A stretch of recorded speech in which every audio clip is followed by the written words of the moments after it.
So we are at Deep Tech 2025, and today we have with us Jalal Charaf, Chief Digital and AI Officer at UMC SPE. Si Jalal, welcome to Morocco World News. What is Deep Tech in layman terms? Deep Tech is something that is rooted in scientific discovery and advanced engineering.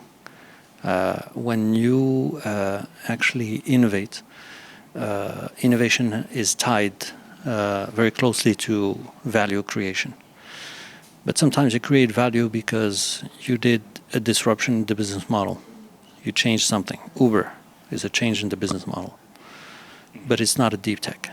There is nothing really technological, very technological or grounded in some research that has created some breakthrough results. So deep tech is when you go deep actually in technology and you find something that is pretty new.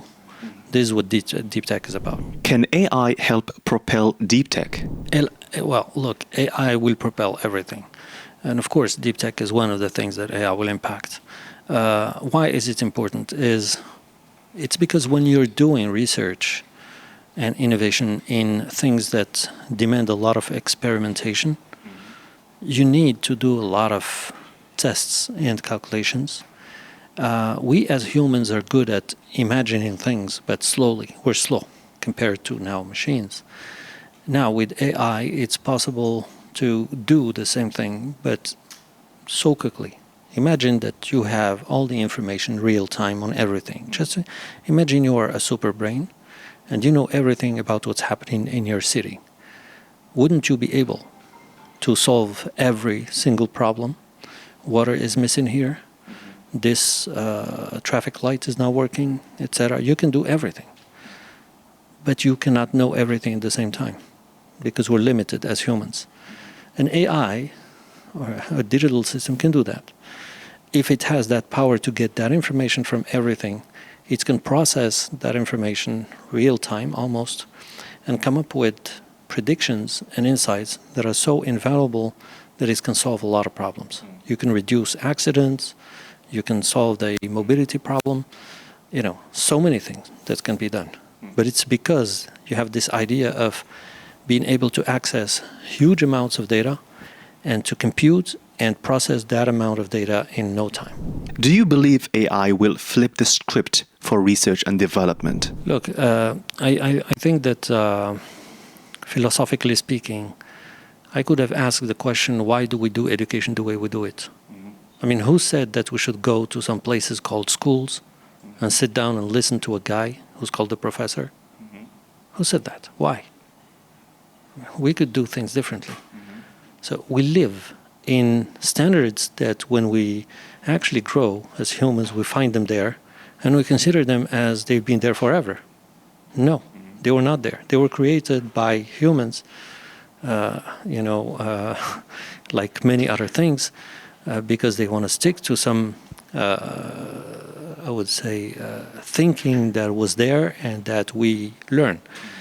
But today, what you have is at the order of electricity. AI is able to, it can make you able to re-ask the question, why do I do this in the first place? Why do I even do it? Not how, but why? And I think we have to ask those questions because that's where value is. So for example, education. Why would I go to a place called school or university to get educated when today you have access to everything online? Imagine that you have your AI tutor that talks to you all the time, knows you better than even humans, and gives you everything you need to become an accountant or to become a scientist, whatever you want to become. And it will tailor all the knowledge to your problem, your time, your everything. You personalize. What is it that is more important, to get a degree or to find the solution to a problem? Why do we get degrees? We don't care. Now, at UM6P, our best students, according to the market, because everybody wants to hire them, they come from 1337. There is no degree. Those kids, they're coders. They're the elite. And when you ask them, what do you do? They say, we're problem solvers. So That's why I think that AI is unlocking new potential. And I think the best thing that could happen to us, this is what we're trying to do at UM6B, is to re-ask questions and say, why would I even do this way? And when you start saying, why not? That's where we can empower minds. And we don't care if we're in Africa or not. In Africa, we're going to find solutions because now we have this technology that is giving us the possibility to dream. I think it's now it's becoming more and more obvious, but some people are still seeing it as a technology. It's more than that. It's a really, I think it's a mindset. It's a new mindset that is happening, and people have to embrace it instead of having a fear in it. How can Morocco become the trailblazer in AI solutions? The companies, because it's companies actually who came up with those crazy technologies, OpenAI and Google and all of them, what they're doing and offering to the world is amazing.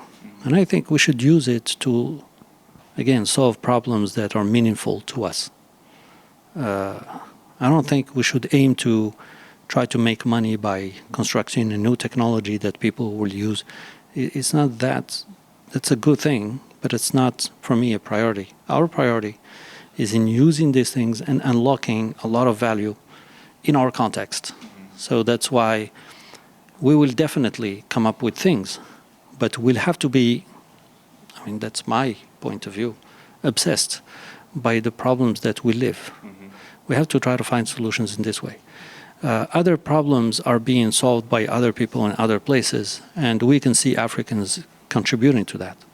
But we're talking about Africa. It's, I think, Africans, people who are here, who understand the potential of this technology and how they can use it in their context, that is going to really change things. This is how I see it. I don't think it's about doing AI. It's about using AI. Any advice for the next tech entrepreneurs? If you sit down and try to see the same problems we had before, try to see them and frame them as an AI problem, that changes things. For example, we are big on argan oil in Morocco, right? We're the first country. It's just because Moroccan oil is American. That's crazy. Absolutely. And what is preventing us from finding the best trees to produce more and to decrease the cost of production? We should use AI for this. So if it's not Morocco who's going to use AI to become way first producer of argan oil, then what are we doing? See what I mean? And other countries are trying. Every actual problem to a solution. Absolutely. I mean, no, exactly. Yeah. You have to see it as an AI problem, and then you can frame it, give it to AI, and say, how can you do this differently? And AI can help. So this is why I think it's very feasible, but at the same time, the challenge is to give it to the maximum people, because the solutions are in the hands of young people. They're so, they're geniuses because they're asking questions. I mean, I would say it's almost too late for us, because our mindsets are in, we're in too much formal stuff. Yeah. But they are not. They're just asking questions. And this is where the value is. So the overall idea is to ask questions, yeah, and answer them through AI. Absolutely. I mean, give them the tools, let them ask the questions, and you'll see something will come out. Okay, thank you, Sijal. You're welcome. Thank you very much.